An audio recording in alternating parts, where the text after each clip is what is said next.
پھر آپ علیہ الصلوۃ والسلام نے ارشاد فرمایا کہ اے لوگوں، جو انسان اس مبارک مہینے میں کسی روزے دار کو افطار کرائے تو اللہ تعالیٰ اس کے گناہوں کو معاف کر دیتے، اسے جہنم سے آزاد کر دیتے، اور روزے دار کے ثواب میں کمی کیے بغیر اللہ تعالیٰ افطار کرانے والے کو بھی روزے دار کے برابر ثواب عطا فرماتا ہے۔ یہ سن کر حضرات صحابہ نے عرض کیا کہ یا رسول اللہ، ہم میں سے ہر انسان اس بات کی وسعت نہیں رکھتا کہ وہ کسی روزے دار کو افطار کرائے۔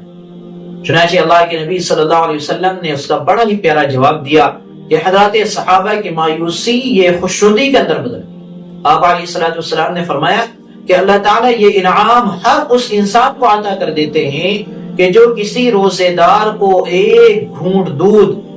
ایک عدد کھجور یا ایک گھونٹ پانی کا بھی پلا دیتا ہے تو بھی اللہ تعالیٰ اسے روزے دار کے برابر ثواب عطا فرماتے ہیں۔ اور پھر آپ علیہ الصلوۃ والسلام نے مزید فرمایا کہ ہاں، جو انسان روزے دار کو پیٹ بھر کر کھانا کھلاتا ہے تو اللہ تعالیٰ قیامت کے دن اسے میرے حوض کوثر سے پانی پلائیں گے، اس کے بعد اس کو کبھی پیاس نہیں لگے گی، یہاں تک کہ وہ جنت میں ہمیشہ ہمیشہ